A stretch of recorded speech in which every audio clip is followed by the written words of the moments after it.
ya tadi menarik ya soal apa namanya ukuran batas kesopanan, kepantasan untuk melihat bagaimana sebenarnya Islam itu dipraktekkan.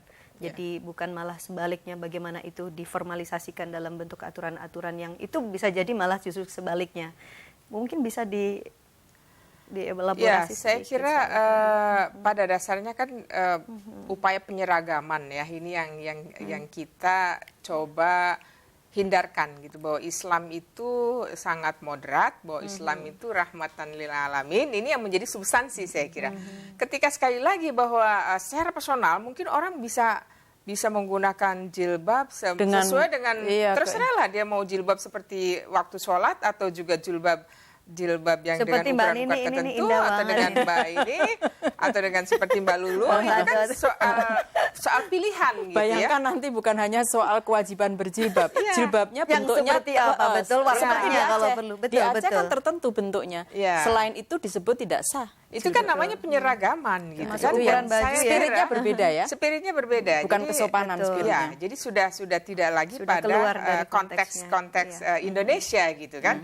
Dan ini yang saya termasuk yang agak galau gitu ketika kemudian mengidentikan bahwa seolah-olah yang Islami itu adalah yang jilbabnya seperti pakai cadar gitu ya, pakai burka, pakai jilbab seperti Arab gitu, mukena gitu ya, seperti tertutup rapat gitu. Bukan sih tidak boleh gitu, tapi ada suasana ada ya. Itu yang saya artinya kira bahwa antara sebenarnya Indonesia kalau misalkan lebih clear lagi kan orang suka membedakan Islam sama Arab itu beda misalnya gitu kan. Pakaian itu di Arab saya kan juga kita mungkin sering travel ya di sana, mau dia Muslim nggak Muslim kan semua bajunya juga sama. Itu juga pada budaya. Ya, jadi budaya bukan lagi pada substansinya gitu. Nah, saya kira kita kalau saya melihat ini, mari kita bawa bahwa Islam itu adalah Islam secara substantif gitu, sehingga kita tidak dipecah belah gitu ya, masuk dalam perdebatan-perdebatan yang sesungguhnya menurut saya tidak substantif gitu. Tidak substantif. Bahwa Islam itu adanya kan bagaimana kita mempercayai bahwa Allah itu esa, Allah itu hadir, bagaimana kita mengamalkan, kita bisa berinteraksi dengan nilai-nilai ubudiyah gitu, itu kan sangat personal, tidak bisa kemudian ini diseragamkan gitu menjadi moral sebuah kebijakan itu kan sesuatu yang justru akhirnya kemudian mengkerdilkan atau mempersempit gitu, mempersempit nilai-nilai Islam dan prinsip-prinsip ajaran betul. Islam.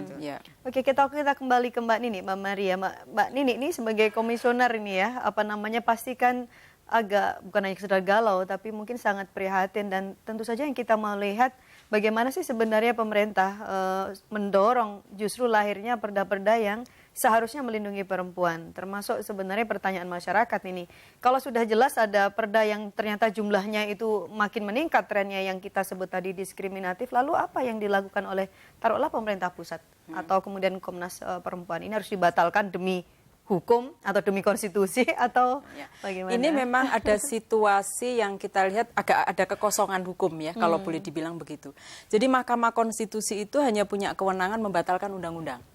Ya, jadi kalau ada undang-undang yang tidak sesuai dengan hak konstitusional warga negara, warga negara yang merasa dirugikan bisa mengajukan judicial review dan kemudian bisa membatalkan. Levelnya hanya undang-undang. Nah, yang perda ini tidak bisa dia. Oleh karena itu sebetulnya bisanya pada proses pencegahan. Itu yang menjadi kewenangan Depdagri. Sayangnya Depdagri selama ini soal diskriminatif ini belum menjadi pisau analisis. Mereka masih merasa kebingungan soal indikatornya seperti apa gitu. Jadi ini memang yang lucu sehingga kemudian sampai muncul 284 ini gitu. Nah, memang sekarang mulai nih dilakukan Komnas Perempuan, Menteri Pemberdayaan Perempuan, Kemenhukam dan Depdagri bersama-sama kemudian berjabat tangan nih. Gimana nih membuat indikator, melakukan upaya pencegahan, karena Kementerian Dalam Negeri setiap tahunnya itu membatalkan 1.000 lebih perda. Tetapi yang dibatalkan tidak ada kaitannya dengan diskriminasi terhadap perempuan, tapi lebih pada investasi, pajak dan seterusnya. Nah, ini PR ke depan memang alhamdulillah kemarin Depdagri sudah mulai mengevaluasi 5 perda yang minta untuk dilihat kembali, direvisi. Yang bisa melakukan revisi adalah pemerintah daerah dan kita dorong ini memberikan pemahaman ke pemerintah daerah, termasuk menguatkan unsur-unsur di pemerintah daerah yang kita sebut dengan reformis lokal. Jadi ada coaching juga ya? Iya, reformis lokal ini ada wartawan, media gitu ya, lalu ada DPR, kemudian ada pemerintah daerah, ada NGO, ada perguruan tinggi yang secara individual kita bangun bersama, membangun pengetahuan bersama tentang pentingnya menjaga kelahiran kebijakan-kebijakan jangan sampai mendiskriminasi terhadap perempuan dan mendiskriminasi terhadap kelompok minoritas. Menarik ya. Jadi apa namanya ada keterlibatan dari masyarakat sipil untuk sama-sama mengawal, mencegah sekaligus mendorong perda yang non-diskriminatif. Untuk dilakukan perubahan itu dan jangan sampai lahir kembali.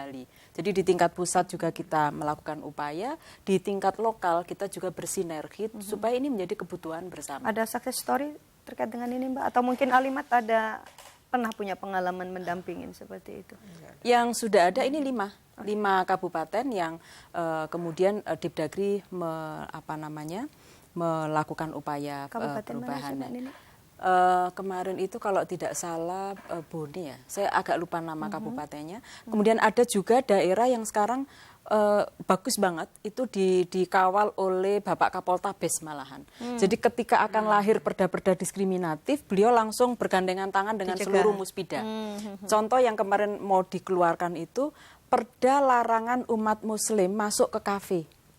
Hanya umat muslim yang tidak boleh. Nah, itu kan sangat diskriminatif. Mungkin gitu nanti bisa diceritakan sedikit tentang perda itu. Pemirsa, kita memang waktunya tidak banyak yang tersisa, tetapi kita masih punya diskusi yang bisa kita lanjutkan setelah yang satu ini. Jangan kemana-mana.